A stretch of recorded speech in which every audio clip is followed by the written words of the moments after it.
view of the former International Trade Secretary, Dr. Liam Fox, who joins us now. Good to see you this morning. Look, we've got to remind ourselves, I hate to say from your perspective, that you said that a Brexit trade deal could be the easiest in history. You couldn't have been more wrong, could you? What I said was it should. That's the second time I've been misquoted in this programme in a week. I said it should because it's the first trade agreement that actually began with identity of tariffs and standards and regulations and trade law. Normally, those are the things that take time in a trade negotiation. So this was uniquely the first trade negotiation, I think, in history that actually began from that position.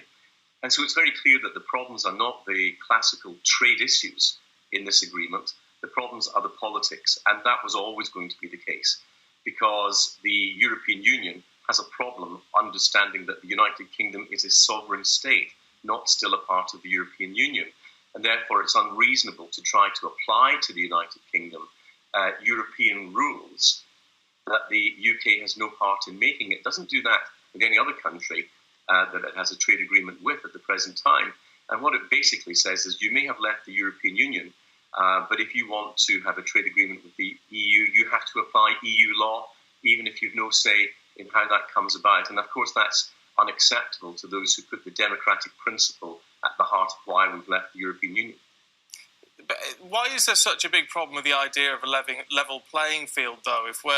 We seem to be broadly committed to most of the issues that are involved with that. Why would it be a problem for us to continue with that?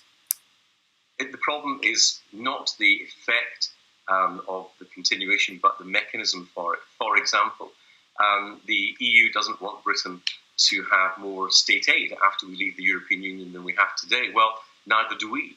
In fact, it's something that we've been pushing globally, for example, in trying to get state aid out of the Chinese economy because it distorts the global economy.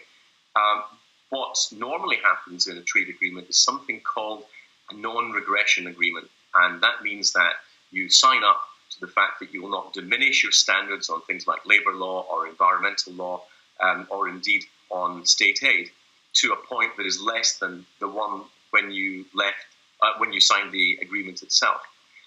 What the EU wants in this case is not what we call non-regression, but what is called dynamic alignment, which means that the partner country has to change, even if the EU changes its own rules after the agreement.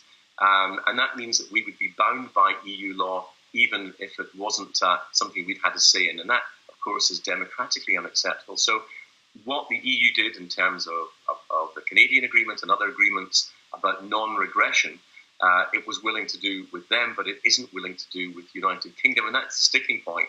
It seems that they haven't quite grasped that the UK voted to leave on constitutional reasons. We are now outside the EU and cannot be bound by EU law. So what you're saying is then that your view is that the Prime Minister has his position. He has these red lines. We know a lot of your fellow backbenchers are on board with. Are you saying he actually has no room for manoeuvre here? He can't compromise on any of these issues?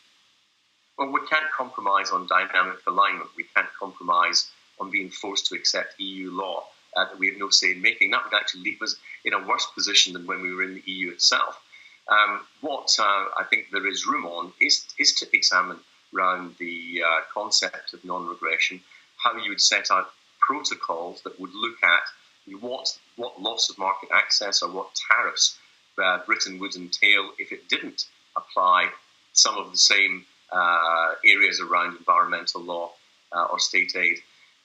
That would not be an unreasonable thing, but what can happen is Britain being forced to accept laws that are not of our own making. There are also areas around fisheries, for example, and access to fisheries where there's probably room for manoeuvre. But the EU has got to accept this basic point that the UK is a sovereign country. It's no longer part of the EU, and therefore we can't have, as we have since we acceded to the Treaty of Rome, we can't have EU law automatically applied to the UK. Are we going to get a deal? Well, I think it's in the interests of both countries, but I think it's now also more important than that. If you look at the fact that global trade was slowing down before we got to the COVID pandemic, that was a worry. And of course, it has slowed dramatically since the pandemic. And I think that in the global economy, there's a big demand for some optimism, some confidence, and I think that an EU-UK trade agreement would be a signal that we are looking to the prosperity in the global economy rather than to abstract political concepts. And I think that for a lot of the world, they're looking to see where we can find greater liberalization. This would be a one bright spot in that global economy. So I think that if you like, that the obligations and the pressures on both sides are greater than just their bilateral interests. We're almost out of time, but obviously with your former portfolio, I mean, it is very difficult when it comes to businesses trading in that global economy when they don't know, with just a few weeks to go until January, what they've got to deal with if they're trading out of the UK. Well, there are government programs, not least through the Department for International Trade, setting up the measures that businesses should be preparing to take. And remember, of course, that the majority of global trade is not conducted inside a free trade agreement, but under basic WTO rules, including our trade with the United States, which is the single biggest country partner we have. But companies would need to prepare for the changes, as will European countries who trade with the United Kingdom, which is why, again, it's best for us to reach an agreement if the EU will accept the principle that we are a separate now, independent, democratic nation. Liam Fox, good to talk to you. Thank you.